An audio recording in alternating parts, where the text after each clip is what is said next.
Assalamualaikum warahmatullahi wabarakatuh. Perkenalkan, nama saya Gevira Zahira Safa Galid dengan NIM 2531126 dari kelas SIB 1J. Saat ini saya akan menjelaskan materi tentang sejarah ejaan bahasa Indonesia dari Van Ophuijsen, EYD hingga PUEBI. Melalui presentasi ini kita akan melihat bagaimana ejaan bahasa Indonesia berkembang dari masa ke masa hingga menjadi bentuk yang kita gunakan sekarang. Nah, bahasa Indonesia adalah bahasa pemersatu bangsa. Namun, sebelum menjadi yang terbaik sekarang, bahasa kita telah melalui proses yang panjang termasuk dalam hal penulisan atau ejaan.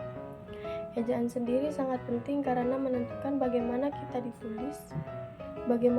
ditulis dan dibaca dengan benar.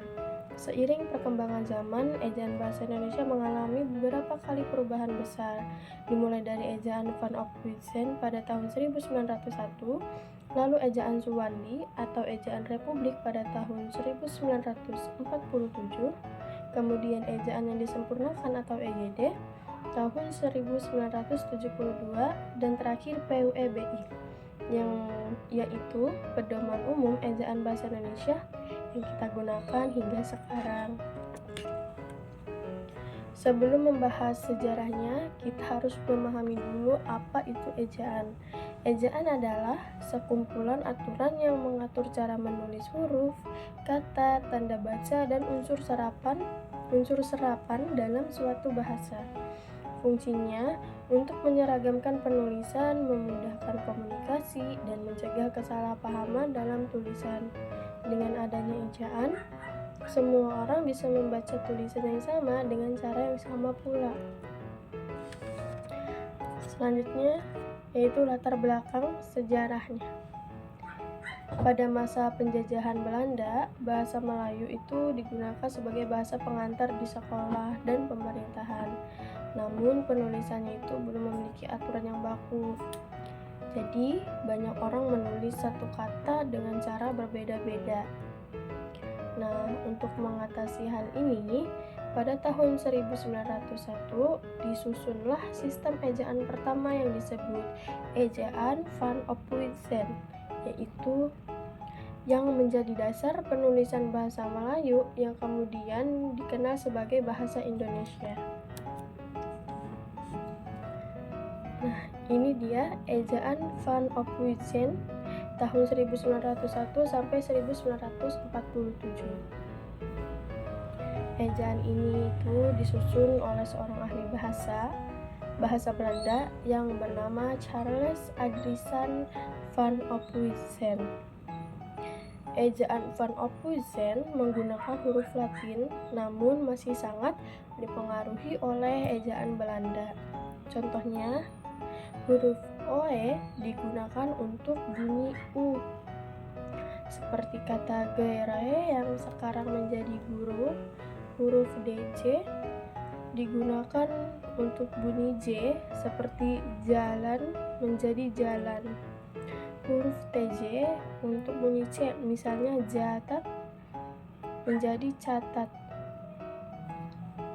Nah, ini tuh walaupun agak rumit ya, evaluasi ini tuh penting karena menjadi fondasi pertama sistem evolusi bahasa kita. Nah, tapi ada kekurangannya, yaitu penulisannya sulit dan kurang mencerminkan pelafalan orang Indonesia gitu. Nah, ini selanjutnya ada ejaan Suwandi atau ejaan Republik. Ini tuh dari tahun 1947 sampai tahun 1972. Ini setelah Indonesia merdeka ya, pemerintah tuh merasa seperti perlu memiliki ejaan yang lebih sederhana dan lebih nasional.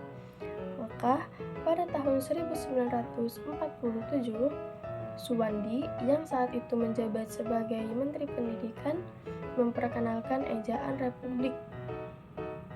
Nah, pada ejaan ini tuh banyak banget penyederhanaan yang dilakukan. Misalnya, kata OE diubah menjadi U, sehingga kata gerai menjadi guru. lalu DJ diganti menjadi J, jalan menjadi jalan, dan TJ diganti menjadi C, dan NJ menjadi NY. Nah, ejaan ini tuh jauh lebih mudah dan lebih sesuai dengan pengucapan bahasa Indonesia. Oleh karena itu, ejaan ini digunakan selama masa awal kemerdekaan Indonesia hingga tahun 1972. Selanjutnya, ejaan yang disempurnakan atau EYD tahun 1972. Nah, pada tahun 1972, pemerintah ini kembali menyempurnakan sistem ejaan yang digunakan. Melalui keputusan Presiden nomor 57 tahun 1972, ditetapkanlah ejaan yang disempurnakan atau EYD. Nah, penyempurnaan ini tuh dilakukan agar penulisan bahasa Indonesia lebih seragam dan lebih modern. Beberapa penyempurnaan antara lain, penulisan CH diganti menjadi KH, DJ tetap menjadi J, TJ tetap menjadi C, dan yang terakhir, serta aturan penggunaan huruf kapital, tanda baca, dan penulisan kata serapan dijelaskan lebih rinci. Nah, jadi EYD ini tuh menjadi dasar yang kita gunakan selama puluhan tahun, bahkan hingga awal tahun 2000-an. Wah, cukup lama ya, sekitar 30-40 tahunan. Nah, ini selanjutnya PUEBI atau Pedoman Umum Ejaan Bahasa Indonesia. Nah, ini tuh ditetapkan dari tahun 2015 sampai sekarang. Nah, seiring perkembangan zaman dan teknologi, bahasa itu juga ikut berkembang. Jadi, oleh karena itu, pada tahun 2015, Kementerian Pendidikan dan Kebudayaan mengesahkan pedoman baru bernama PUEBI atau Pedoman Umum Ejaan Bahasa Indonesia. Nah, PUEBI ini tuh merupakan penyempurnaan dari EYD yang disesuaikan dengan kebutuhan era modern. Beberapa perubahannya itu mencakup penambahan aturan penulisan kata serapan dan istilah asing, lalu yang kedua, penggunaan huruf kapital, miring, dan tanda baca yang lebih fleksibel.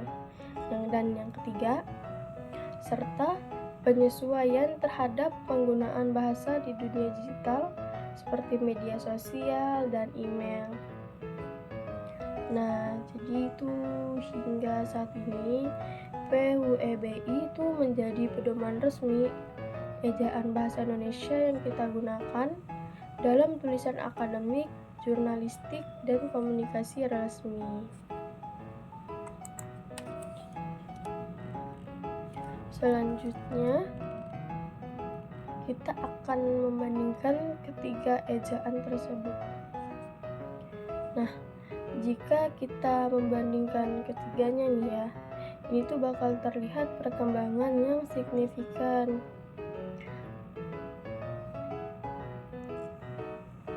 Pada masa Van Ophuijsen, penulisannya itu masih sangat dipengaruhi bahasa Belanda. Lalu di masa Subandi, mulai kondisinya itu sesuai dengan lidah orang Indonesia. Dan akhirnya pada EYB dan PUEBI, ejaan kita ini menjadi lebih baku, teratur, dan mengikuti perkembangan zaman. Misalnya, kata goeroe pada masa Van Ophuijsen berubah menjadi guru. Pada EYD berubah menjadi guru itu pada EYD dan tetap sama hingga sekarang. Lalu ini tuh pentingnya PUEBI di era sekarang. Nah, di era digital seperti sekarang, kemampuan menulis dengan ejaan yang benar itu menjadi semakin penting. Bahasa tulis yang baik mencerminkan kedisiplinan dan kecerdasan seseorang. Dalam penulisan karya ilmiah, laporan maupun di media sosial, penggunaan PUEBI itu membantu agar pesan yang kita sampaikan lebih jelas dan tidak menimbulkan salah paham. Nah, selain itu, penerapan yang benar itu juga menunjukkan rasa hormat kita terhadap bahasa Indonesia sebagai identitas nasional. Jadi, dapat kita simpulkan pada materi yang saya jelaskan ini bahwa ejaan bahasa Indonesia itu telah mengalami 4 tahap penting. Pertama, ejaan Van Ophuijsen pada tahun 1901. Yang kedua, ejaan Suwandi tahun 1947. Yang ketiga, ejaan yang disempurnakan pada tahun 1972. Dan yang terakhir itu PUEBI dari tahun 2015 hingga sekarang.